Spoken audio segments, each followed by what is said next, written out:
WINS, WINS-FM in HD1 New York. Always live on the free Odyssey app. More people get their news from 1010 Wins than from any other radio station in the nation. Sarah Milano at the editor's desk, and on the show, Kabbalah. All news, all the time.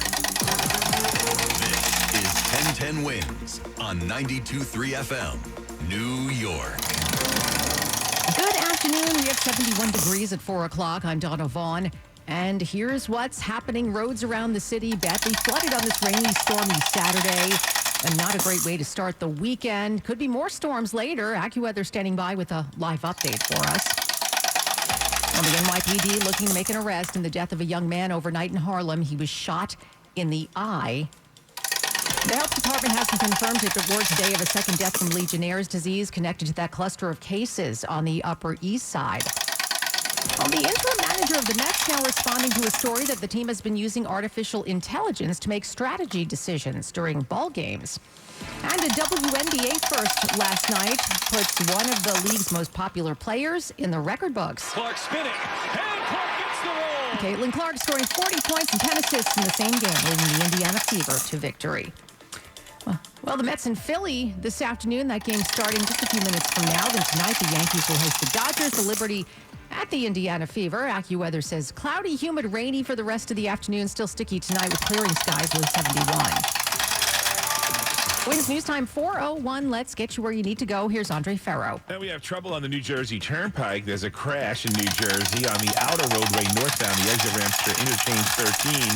You have one lane knocked out because of it. Now, if you're traveling at the inbound George Washington Bridge, here's what you need to know about the bridges and tunnels. We're going to need about 15 minutes in and about 25 minutes on the outbound side. Now, if you're using the inbound Lincoln and Holland, both of those are roughly around 20 minutes.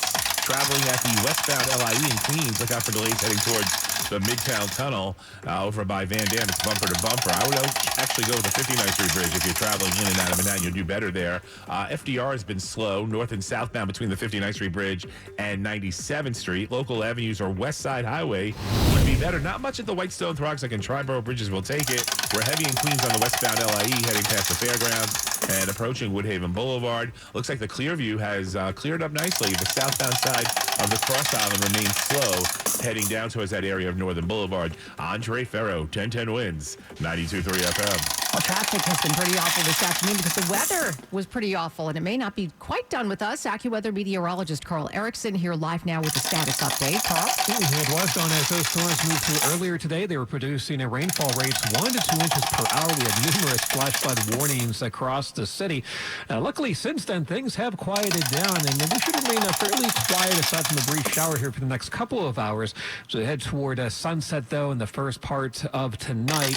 Could be an increased chance for some of those showers and even a heavier thunderstorm as the cold front comes in from the northwest. Any one of those storms may produce a damaging wind gust, and again, those flooding downpours returning as well. Now, the good news is once this last batch of showers and storms moves through later on tonight, the trend will be to clear things out after midnight. More importantly, we'll start to see an improvement in the air quality as we go through the second half of the weekend. A lot of this wildfire smoke and haze that's been around will get flushed out tomorrow, and that nicer weather pattern should hold into at least the early part of next week as well, Don. And I'll be back in about 10 minutes. Tell you just how long that nice weather will last with that better air quality on the way. All right, Carl. Now, emergency officials have been telling us that your best bet is to stay off the roads when the weather gets bad, since flash floods can happen so suddenly without notice. 1010 Wind spoke with Pete Cicchetti, the State Director of Emergency Management. We work very, very closely with our partners at New York City Emergency Management, as well as our partners in Suffolk and Nassau County. Now we're sort of shifting our focus from talking to them about air quality to talking to them about these really severe storms, and we work really closely with them, especially to support any needs they may have. Now, the poor air quality we've been having could continue for much of the weekend, though, with the hope is that with this wet weather we had today, that it might tamp down the pollutants in the air. Of course, stay with 1010 Wins at 92.3 FM for updates on the weekend forecast. Well, fatal gun violence this morning in Harlem. The victim, just 24 years old. Police say the man had been shot in the eye when they found him. It happened near Frederick Douglass Boulevard and McCombs Place around 1:30 a.m. The victim's identity has not been released yet. No arrests have been made, and if police know anything about who did it or why, they're not saying just yet. Well, the health department hasn't confirmed the word today of a second death from Legionnaire's disease connected to that cluster of cases on the Upper East Side. It was reported by a lawyer, Ronald Catter, who says the second victim was a client. Attorney Catter says his client, a man in his 80s, died Friday night after spending days on life support at Lenox Hill Hospital. There was no advanced warning. It wasn't as if he had been suffering from an illness, long illness, chronic illness, that eventually he succumbed. But this was out of the blue. He was able to walk. He was able to take the bus. Since the outbreak began earlier this month, 67 people have gotten sick and 11 are still hospitalized. Now, health officials say dozens of cooling towers tested positive for the bacteria and have been disinfected. But Attorney Catter says they're calling it a cluster, a Legionnaire cluster. But medically and scientifically, it's an outbreak. Shanice Archer, 1010 Winds on 92.3 FM. And health officials say that if you've been in the area recently and are experiencing pneumonia-like symptoms, get medical attention. Meanwhile, it looks like the FDA may have traced a potential source of that nasty parasite, the one that's caused thousands of cases of ugly stomach issues. It came from across the border, they're saying, and landed in meals at a fast food chain.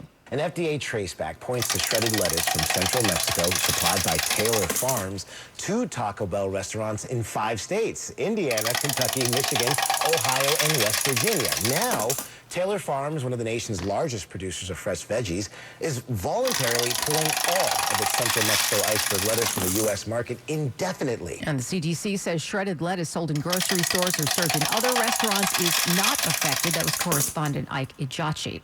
The interim manager of the Mets now responding to a story that the team has been using artificial intelligence to make strategy decisions during ball games.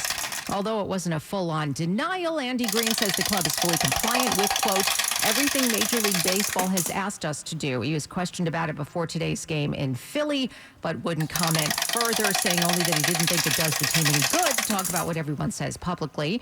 The allegations came from former Mets reliever Adam Ottavino on his YouTube live stream.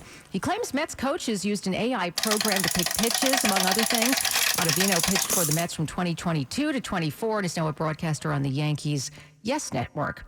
A newly released transcript shows that a wealthy friend of the late pedophile Jeffrey Epstein walked out on an interview with the House Oversight Committee last month. Billionaire Leon Black also refused to address any non-disclosure agreements that may have been offered to Epstein's victims. According to the transcript, Black repeatedly declined to answer questions about how many non-disclosure agreements he was involved in, citing the advice of his attorneys. He was subpoenaed to testify later this year, a move his lawyers called a political stunt. They made a premeditated political decision to serve him with subpoenas after less than an hour of questioning. Black is scheduled to be deposed on September 3rd. Peter Harlandus, ABC News. And we have 70 degrees, some light rain falling right now in Midtown traffic, and the full AccuWeather forecast on the way. A father and adult son under arrest after a hostage situation ended peacefully at a national forest in Northern California. Strange story. We'll have the details just after this, but first. Winds News Time is 4:11. Let's get you where you need to go with Andre Farrow. Let's start in Manhattan on the northbound side of the FDR, where we're slow from 34th Street up to the 59th Street Bridge. And we did have a disabled vehicle on the northbound side right around 96th Street, but that has cleared. Just some minor residual delays. Noticing the Triborough Bridge is a little slow across the Manhattan span heading towards the Harlem River Drive. Here's what you need to know about the bridges and tunnels. 20 minutes round trip at the George. About 15 into the Lincoln and Harlem. Both outbound are in good shape. We do have delays at the Brooklyn Bridge, Brooklyn bound, and across the Kosciuszko westbound, approaching the Williamsburg from the LIE, and even over by Atlantic Avenue, eastbound by the Brooklyn Bridge. You're seeing some volume on the B2E. Here's what we see on Long Island's Big 3. Still working on a disabled vehicle westbound on the Southern, passing the Wantaw and heading towards Route 106. Eastbound LIE, you're tapping the brakes by Searingtown Road. The Northern State Parkway seems to be the best of the bunch. Traveling in Connecticut, look out for a crash on the northbound side of the Merritt Parkway, heading up towards New Canaan. Southbounders are going by slow. 95 would actually be a better option. Andre Farrow, 1010 Winds, 92.3 FM. And now a check of the AccuWeather forecast on this wet Saturday. Here's meteorologist Carl Erickson.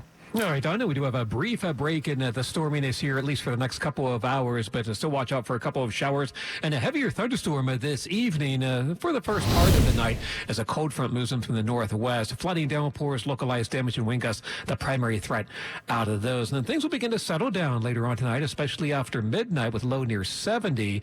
And good news for tomorrow is we finally get a lot of this wildfire smoke and haze or air quality flushed out of the region. So we'll have improving air quality with sunshine and lower humidity.